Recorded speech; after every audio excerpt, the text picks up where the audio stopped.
Voilà, c'est le retour sur le plateau dont on va vous réveiller avec des animaux en ma compagnie beaucoup moins dangereux ou en tout cas beaucoup plus les animaux, l'homme est un loup pour l'homme, disait l'autre. Beaucoup plus sympathique que ce qu'on a vu pendant le reportage.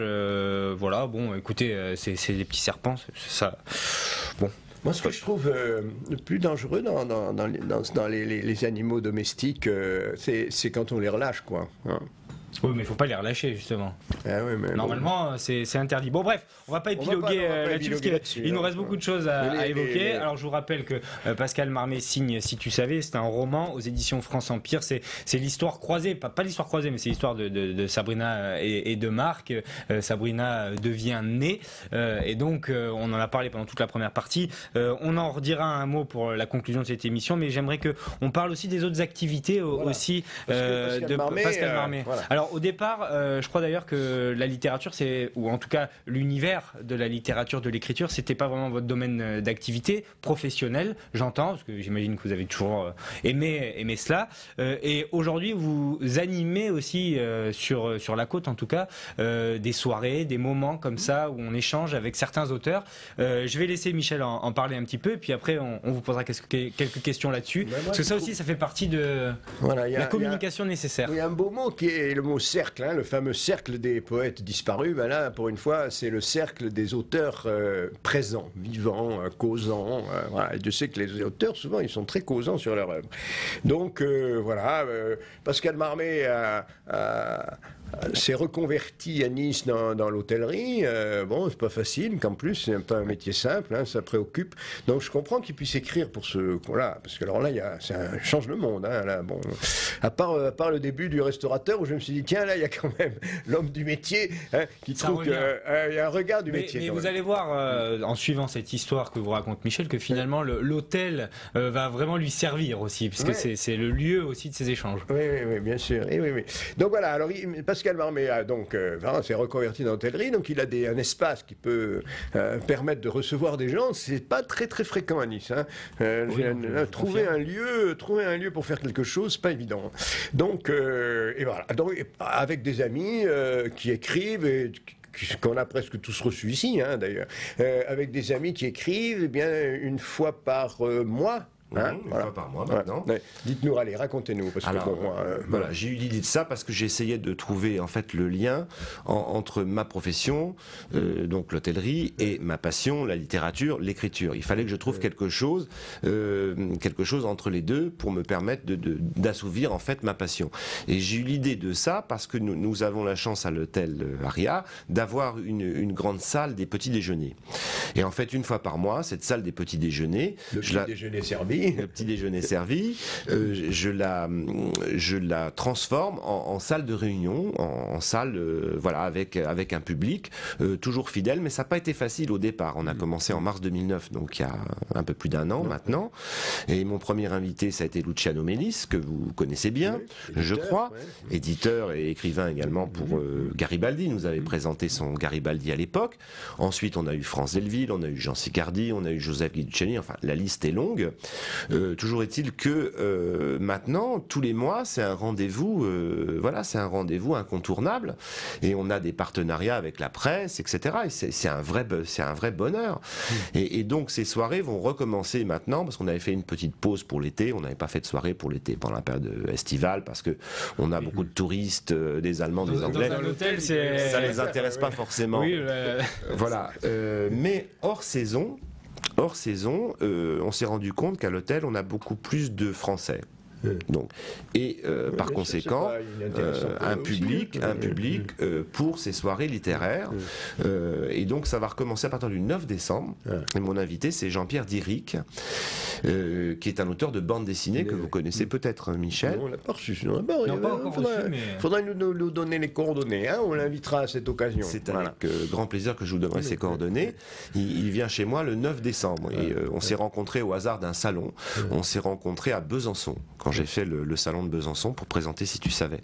Parce qu'avec Si tu savais, j'ai la chance aujourd'hui de rentrer dans le cercle privé des auteurs qui vont dans les salons, et c'est un vrai bonheur.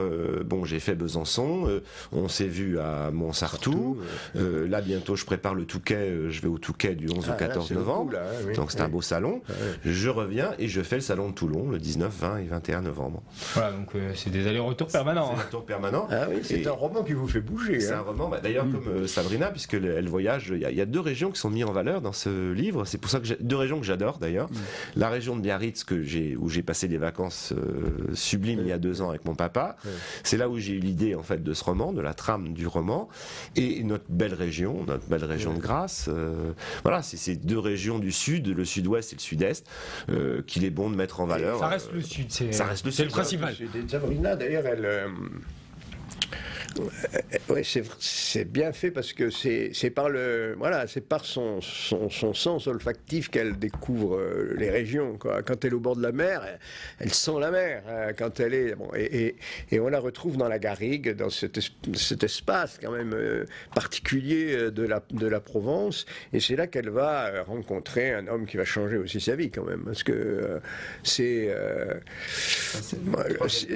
3e personnage important du roman. Il s'appelle Oscar. Et c'est le rôle du vieux sage qui a toujours là. Il faut toujours un grand-père dans les romans initiatiques. Donc là, c'est le vieux sage qui va la prendre, la guider, et puis la guider à distance. Mais bon, il ne faut peut-être pas tout dire parce que c'est un des éléments un peu d'intrigue, donc il ne faut pas tout le raconter. Et voilà. Et si tu savais, c'est un nom pour un parfum. Voilà. Alors là, je me suis inquiété. Je me suis dit, voyons, si j'étais directeur de marketing, est-ce que je prendrais ça comme nom? Qu'est-ce que vous en dites? C'est un bon titre, ça? C'est un bon nom pour un parfum? C'est un très bon nom pour un parfum. Le parfum existe. Le parfum existe. Et vous allez avoir des ennuis là. Alors. Mais non, pas du tout, parce qu'il existe et c'est Gallimard qui l'a créé, mais qui ne l'a pas créé pour le roman. Il l'avait créé déjà en 2004 et ce parfum existe et est vendu sous la marque Gallimard et s'appelle Si tu savais. Vous 3 avez petits points. demandé l'autorisation. Bien sûr, non seulement j'ai demandé l'autorisation à Jean-Pierre Roux, mais ensuite, je vous rappelle, Michel, que ce livre a été écrit avec la complicité de Gallimard, et je le précise au début du livre. Gallimard m'a donné l'autorisation d'utiliser son nom, sa marque, et plein de choses, et surtout à cette occasion, j'ai rencontré des nés de chez Gallimard pour pouvoir écrire le roman, parce que je ne sais pas si vous avez remarqué, mais il y a énormément de détails techniques sur les parfums, sur la création d'un parfum. On est dans le vrai là. Et en tant que romancier, on peut pas inventer ce genre de choses. Alors justement, vous me posez là, vous soulevez là en tout cas une question importante pour les gens qui souhaiteraient découvrir ce métier. On peut aussi justement découvrir la spécificité de ces métiers-là, et ça c'est toujours sympa aussi de découvrir du vrai dans un roman. Et puis retrouver aussi c'est un métier où les créateurs sont forcément un peu, comment dire, enfermés en eux-mêmes. Enfin, c'est un métier assez secret. Ils ne livrent pas leur pour eux, le rhume, c'est dramatique. Oui, ça, aujourd'hui, les pauvres, ils n'auraient pas de chance. Mais donc, alors là, il y a un affrontement réel parce que Sabrina, c'est une fille de grand vent. Enfin, je ne sais pas comment dire, une fille de plein air. Hein. Elle va dans la garrigue et elle met des plantes dans des petits pots pour les sentir le soir. Bon, c'est obsessionnel. C'est comme ça qu'on s'éduque. Et alors qu'elle est en face d'un nez de chez Gallimard, qui est une pointure. Une pointure pas commode. Hein, voilà. Et c'est vrai que c'est un métier difficile pour ça. C'est un métier d'affrontement, parce que il n'y en a pas beaucoup. Et quand on est chez Gallimard, on veut y rester. Quoi, il y en a 2 chez Gallimard. C'est une profession qui est très rare, oui, bien sûr, ça c'est clair. Il y a des écoles, il y a 2 écoles importantes. Il y a une école à Paris, à côté de Paris, à Versailles, au parc de Clagny, qui est l'école de la parfumerie, et vous avez à Grasse également une école de la parfumerie. Qu'est-ce qu'ils ont pensé du roman là-bas chez Gallimard avec un seul L? Alors chez Gallimard avec un seul L, ils ont adoré le roman parce que j'ai beaucoup travaillé aussi avec eux. Mais bon, ils étaient satisfaits du. Ils étaient satisfaits et le roman est également en vente dans toutes les parfumeries Gallimard, dont notamment. Voilà, vous voyez, c'est un échange de bons procédés, etc. C'est bien, c'est bien. Et le Oscar, il existe, enfin, je veux dire, Victor Duquesnoy dans le roman. Victor, c'est un petit peu Victor Duquesnoy, c'est un monsieur qui a 70-75 ans dans le roman. En fait, j'ai pris comme modèle Jean-Pierre Roux avec 15 ans de plus. Voilà. Faut pas lui dire. Je lui ai dit, c'est avec son accord. Bon, on va conclure cette émission. Alors, les conclusions sont toujours un petit peu plus longues que dans les autres émissions, puisque c'est de tradition. C'est Michel qui explique pourquoi il faut lire ce livre. Voilà, alors avant, je veux qu'on rappelle que les cercles littéraires de Pascal Marmé se passent à l'hôtel Aria. Quartier des musiciens. Dites-nous bien où ça se trouve, cet hôtel. Alors, c'est un hôtel qui se trouve dans le quartier des musiciens, 15 avenue Aubert, donc l'hôtel Aria. Et une fois par mois, nous recevons des auteurs. C'est quel jour de la semaine d'habitude et à quelle heure? Il n'y a pas de jour. Chaque fois, une fois par mois. Là c'est un mercredi, je crois, c'est le 9 décembre. Voilà, à suivre sur Internet aussi, on trouve les coordonnées aussi de ces soirées. Bien sûr. Voilà, je vais conclure par ce que je disais, et c'est pas du tout péjoratif. Après, je me suis dit peut-être qu'ils vont prendre ça mal, mais non. Je veux dire, c'est vraiment un livre pour le week-end. C'est-à-dire, c'est un livre où on se déplace, où on vit, on se promène, on oublie tout.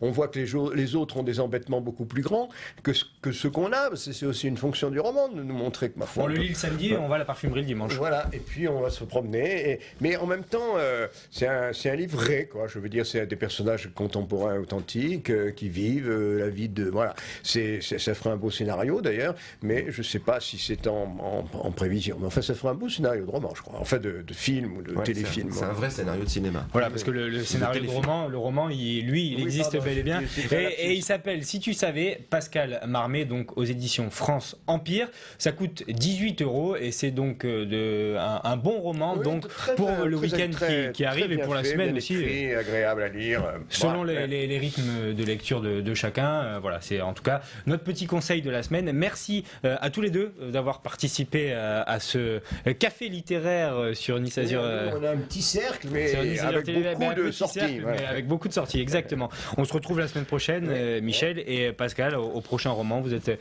la bienvenue sur ce plateau. Passez un très bon week-end. N'oubliez pas d'ouvrir vos livres tout le week-end et on se retrouve lundi. Salut.